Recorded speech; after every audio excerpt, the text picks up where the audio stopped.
Jean Boucaud, bonjour. Bonjour William. Tu es président de la Compagnie nationale des commissaires aux comptes depuis quelques semaines à la suite des élections. Félicitations. Merci. On va entrer de plein pied dans les problématiques. Comme toi-même, tu as dû, j'imagine, rapidement être concerné par la réforme d'audit. C'est évidemment le grand sujet. Est-ce que tu peux donner un aperçu sur les points essentiels de cette réforme et les points sur lesquels la Compagnie nationale que tu diriges et que tu représentes est d'accord et les points sur lesquels elle est plus réservée? Alors effectivement, comme tu viens de le dire, ça a introduit des changements importants qui se sont matérialisés à la fois pour l'institution, pour les cabinets, les professionnels qui exercent, et aussi, on l'oublie parfois, pour les entreprises et leurs comités d'audit. Pour la profession, ce sont des changements qui ont lieu d'abord autour de la transparence, puisque avec la transparence, on a voulu que les cabinets travaillent davantage autour de leur processus, de leurs procédures. On a imposé aussi, bien sûr, la rotation des firmes, dont on a beaucoup parlé, au-delà de la rotation des signataires. Ce sont des changements importants. On a aussi défini ce qu'était qu'un EIP, une entité d'intérêt public, avec tout ce que ça suppose en termes d'exercice et de contrôle. On a défini, et ça c'est un point qu'on peut considérer comme positif, la proportionnalité de l'audit qui est entrée dans le Code du commerce. On a défini le rôle du régulateur et le rôle du régulateur par rapport à la profession, avec l'introduction de sanctions pécuniaires pour les professionnels.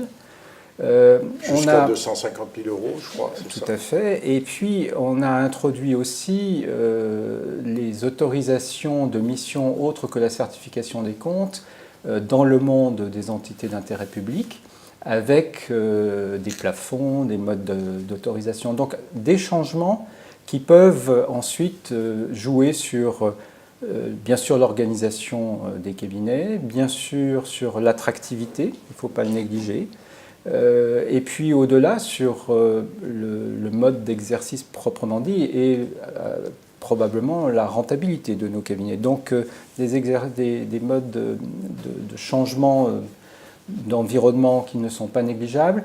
La seule chose que je pourrais dire, c'est qu'on aurait pu imaginer que ça créait un vrai marché européen de l'audit, un marché commun de l'audit. Et on ne peut pas dire que ça soit vraiment le cas à l'issue de cette réforme, puisqu'elle a laissé de côté un certain nombre de sujets qui finalement sont optionnels pays par pays. Tout à fait. Et les points, alors peut-être où tu es plus réservé, voire opposé, enfin où la profession estime que ça n'est pas bon? Je pense qu'il y a le sujet de la concentration probable du marché qui peut résulter, en particulier dans le monde des entités d'intérêt public, de la rotation obligatoire et du poids que pose la mise en œuvre de cette rotation obligatoire, car ça suppose des appels d'offres.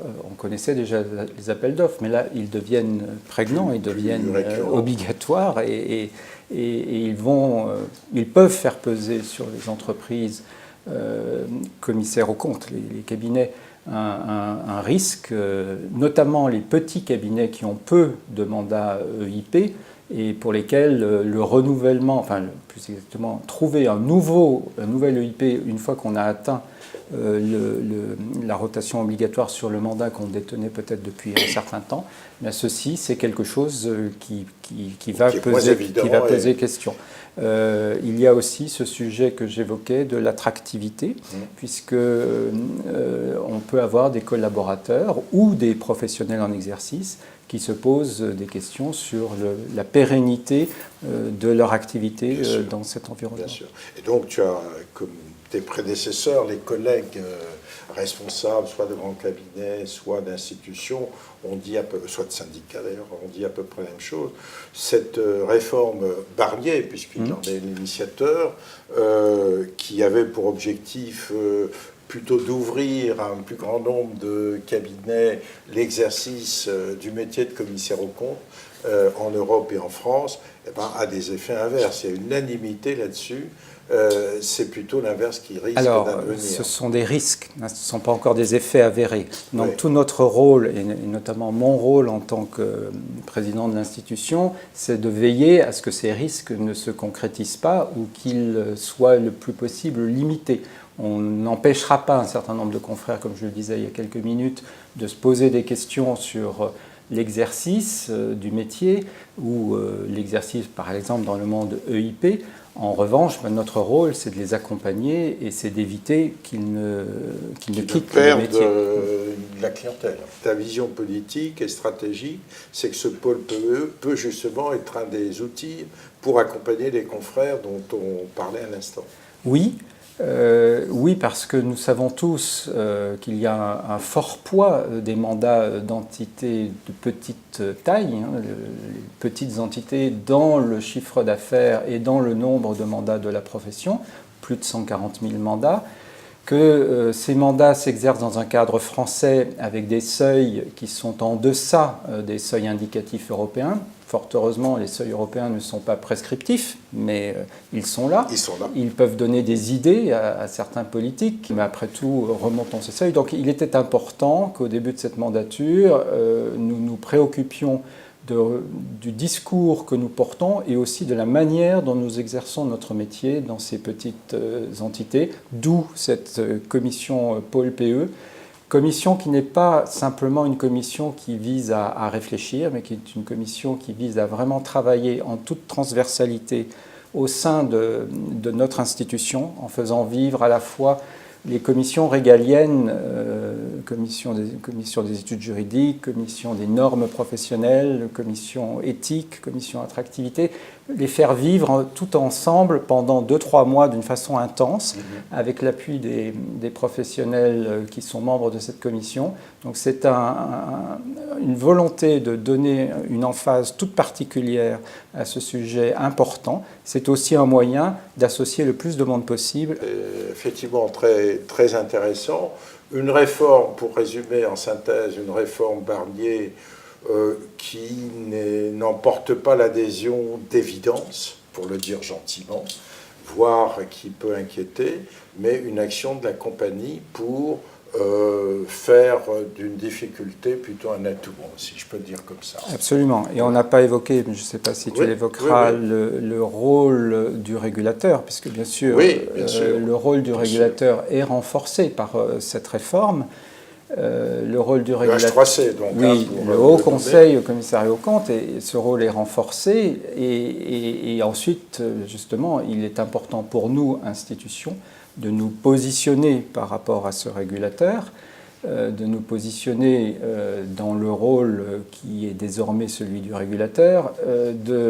C'est ce qu'on a fait sur les 2 derniers mois, en ayant un dialogue qu'on a espéré le plus équilibré possible avec le régulateur, pour que l'on puisse, d'une part, mettre en place le financement du régulateur sur un exercice 2017 qui avait déjà démarré et pour lequel le régulateur n'avait pas de budget.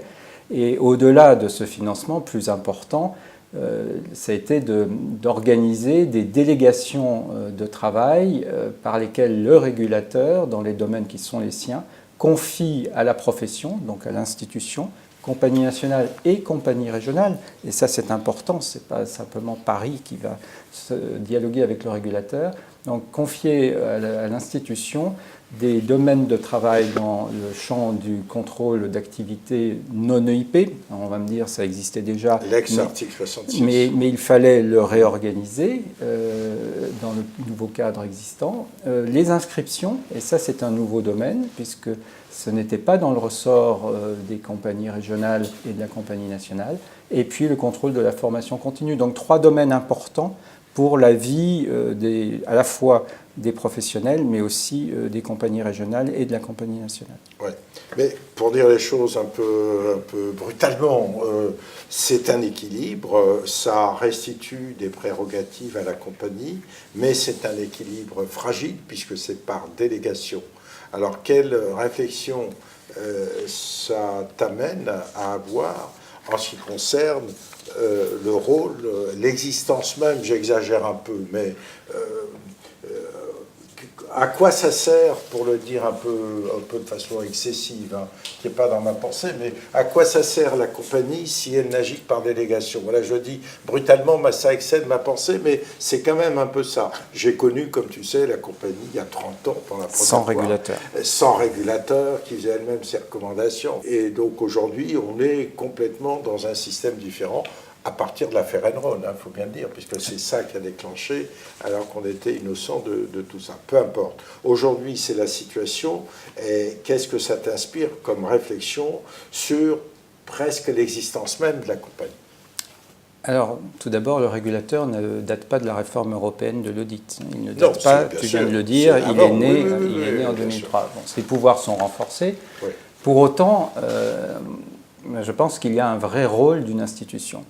Bon, le régulateur a ses pouvoirs, je ne vais pas revenir sur la description des pouvoirs du régulateur, mais une institution, comme la Compagnie nationale, ça a un vrai rôle de représentation de la profession, représentation auprès des pouvoirs publics, autorité de tutelle et pas uniquement autorité de tutelle, Bercy et d'autres ministères, représentation auprès de ceux qui font appel au commissariat aux comptes, bien sûr les entreprises à travers les syndicats patronaux, mais pas uniquement.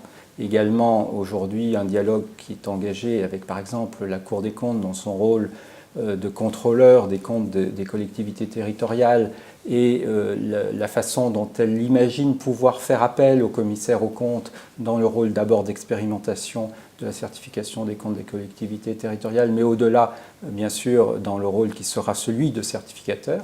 Un dialogue avec tous ceux qui... une représentation de ce qu'est la profession et un dialogue, bien sûr.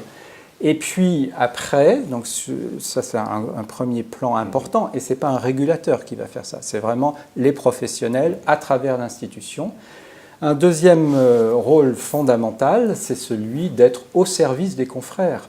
Être au service des confrères, en appui aux confrères, que ça soit bien sûr dans la formation, dans le contrôle qualité dans le monde non EIP que j'évoquais tout à l'heure, mais aussi dans des réponses à des questions que se posent un certain nombre de confrères sur des sujets soit très techniques, soit moins techniques, et réponses qui sont apportées par, d'une part, bien sûr, les permanents de la Compagnie nationale et des compagnies régionales, mais aussi, et de façon très intense, par les élus ou non élus qui se sont portés volontaires pour travailler dans les commissions mises en place à chaque mandature par l'institution. Donc ce rôle d'appui, et on pourra y venir ensuite sur d'autres domaines, ce rôle d'appui, de soutien à une profession qui est très variée dans ses modes d'exercice, qui voit effectivement des grands cabinets, mais aussi des cabinets unipersonnels, des cabinets de taille moyenne. Ce rôle d'appui, il est unanimement reconnu, je pense, par nos confrères, et c'est vraiment le rôle d'une institution. Ce n'est pas le régulateur qui pourra remplacer l'institution sur ce plan-là. Dieu merci. Et puis, dernier point, il y a la proximité. Oui. Et cette proximité que l'on a avec les cours d'appel et les compagnies régionales, cette proximité, elle est également fondamentale. La France ne se résume pas à l'avenue de Messine ou à la place Vendôme, fort heureusement. Bien sûr. Et alors, justement, en prolongement de cet exposé que tu fais sur l'utilité, la nécessité d'une institution, est-ce que ça ne pose pas aussi la question des liens organiques, plus que jamais, je dirais, ça a toujours existé, hein, mais entre l'ordre et la compagnie, à titre tout à fait personnel, je suis pour une fusion totale, mais elle ne se fera jamais en 2 ans, un peu à l'anglo-saxonne, parce qu'on est les mêmes professionnels, les mêmes cabinets, enfin, tu connais le discours, mais peu importe, aujourd'hui, puisqu'on sait qu'à l'ordre, le mandat n'est que de 2 ans et que des élections vont intervenir dans 2 ans, à échéance de 2 ans, à titre personnel, je pense que la fusion est quelque chose de difficile à mettre en place, et je sais que, comme Charles René nous l'a dit ce matin, il y a une volonté de ta part et de la part du président de l'Ordre, qui est Charles René, de faire le maximum de mise en cohésion, de synergie, etc. Est-ce que tu peux nous en dire quelques mots ? Alors, j'exerce ce métier depuis 1980, donc effectivement depuis un certain nombre d'années. Et ce n'est pas la première fois que nous entendons parler d'intérêt ou pas intérêt à rapprocher les deux institutions sur le plan institutionnel, c'est-à-dire fusionner, marier, sous prétexte divers d'ailleurs, notamment des prétextes de coûts, de superposition, de duplication. Enfin, on a beaucoup entendu de choses. On a beaucoup entendu de choses. Ce n'est pas aujourd'hui, je pense, le sujet qui intéresse nos professionnels et qui nous intéresse.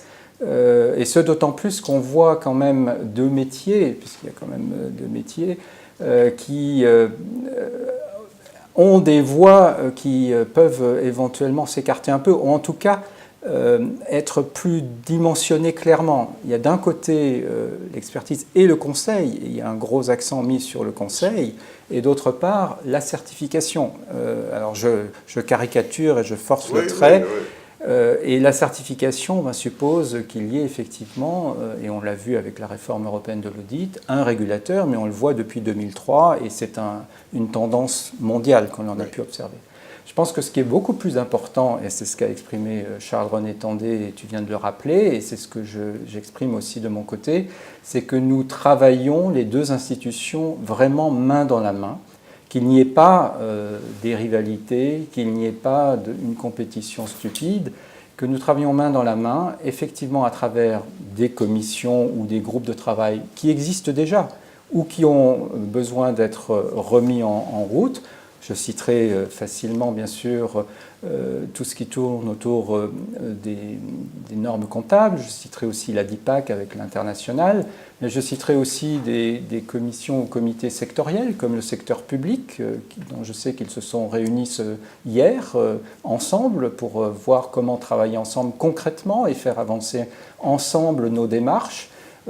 Avoir un stand commun au Salon des maires de France, ça paraît tellement évident, et pour autant, ça n'était pas le cas. Mettre en musique donc tout ceci d'une façon à la fois organisée, volontariste et la plus pragmatique possible. Et je pense que de cette façon, on répond en grande partie aux souhaits que tu exprimais, mais en ayant nos deux institutions. Tout à fait. Alors, je sais que tu as lancé une réflexion sur l'utilité du commissariat aux comptes, et tu as invité un certain nombre de parties prenantes, de confrères, de consoeurs, à réfléchir. J'ai moi-même reçu un courrier ou quelque chose de ta part qui était apporter vos idées. Et moi, j'ai une idée que j'ai soumise à plusieurs reprises aujourd'hui, c'est que, en plus de ce qu'on dit généralement sur l'utilité du commissariat aux comptes, la transparence, l'honnêteté financière, etc., le commissaire aux comptes, dans les entreprises, 300 000 à peu près, entreprises, 300 000 mandats, je ne parle pas des grosses qui ont tous les cadres, etc. Je parle des TPE, PME, puisqu'on sait que les chiffres... Un peu moins, on est plutôt à 230 000 mandats. 230 000 mandats. Dans 180 ou 200 000 entreprises, le rôle du commissaire aux comptes me paraît être absolument majeur et déterminant en matière d'amélioration de la gestion de l'entreprise.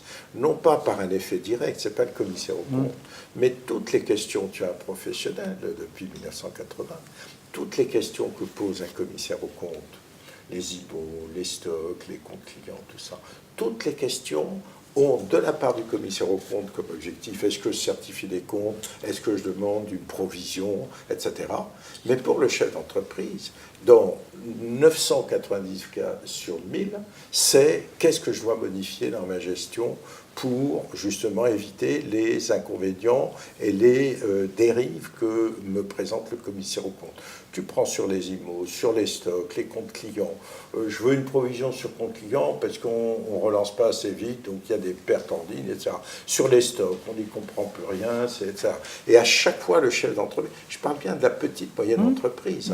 Et ça, c'est, me semble-t-il, un argument qu'on n'a que très rarement utilisé, parce qu'on a toujours focalisé sur la transparence financière, etc. Ce qui est juste. ce qui est un but premier. Mais il y a aussi celui-là. Je ne sais pas, en professionnel qui a le recul, qu'est-ce que tu penses? Je pense que tu as raison de le dire. Nous avons un regard à travers tous les mandats que nous pouvons avoir en tant que commissaire aux comptes. Nous avons un regard qui nous permet d'apporter une valeur ajoutée dans le dialogue que nous pouvons engager avec le chef d'entreprise qui, comme tu l'as dit, dans les petites entités, peut se sentir seul.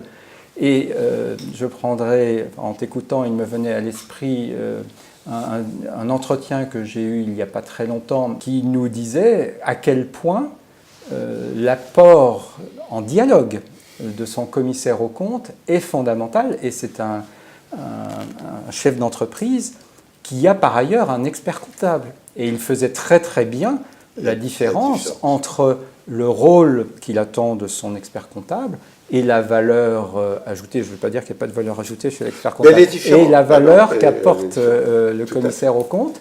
Il l'a exprimé spontanément. J'ai trouvé d'ailleurs que c'était vraiment très intéressant de sa part de le dire. Je prendrai un autre exemple pour effectivement abonder dans ton sens. C'est tout ce que l'on peut essayer de faire et ce que l'on a commencé à faire dans la précédente mandature avec la cybercriminalité et la façon d'aider nos professionnels à avoir une vision la plus large possible de ces sujets et de pouvoir ensuite revenir vers leurs clients PE, PME en apportant justement un regard, une profondeur d'analyse qui leur est permise à la fois par leur champ d'exercice divers et aussi par la façon dont on les a exposés à titre personnel à des professionnels experts dans ces domaines. Donc oui, je suis absolument d'accord avec ce que tu viens d'exprimer. Ça ne veut pas dire que nous faisons du conseil, loin de là, mais en revanche, nous pouvons dialoguer et nous pouvons faire des recommandations. Et bien entendu, les chefs d'entreprise, notamment dans les petites entités, ont une envie forte de nous entendre sur ce champ-là, sur ce registre-là, parce qu'ils sont, comme tu l'as dit, seuls, ils ont peu d'environnement avec lequel dialoguer, donc nous pouvons être cet apport. On est bien d'accord. Une dernière question, un peu plus, je dirais un peu plus technique peut-être, c'est l'apparition du numérique qui est propre pas qu'aux commissaires aux comptes, les experts comptables, etc., mais pour les commissaires aux comptes, comment vois-tu, je parle encore des petits mandats, on sait que les grands cabinets, et à juste titre, s'y mettent de façon assez intensive, parce que traiter des dossiers très lourds avec des populations de comptes clients, de stocks importants, ça se prête totalement à l'utilisation intensive des moyens très modernes, pointus, de robotique, de data, etc. Bon. Mais pour les PE, ce qui concerne un objet important, un objectif important de ta mandature, que peut faire la compagnie? Comment vois-tu l'accompagnement des confrères pour une utilisation optimale des moyens numériques modernes? Alors le numérique ne concerne pas que l'audit, il concerne toute notre société à des degrés divers, en tant que citoyen, en tant qu'entrepreneur, en tant qu'opérateur, et il touche bien entendu notre métier, puisque nous sommes à la fois confrontés à ce que le numérique peut faire ou changer dans nos modes de travail.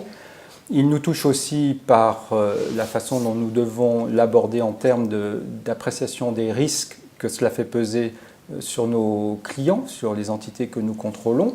Donc nous avons à intégrer cette démarche du numérique dans notre réflexion.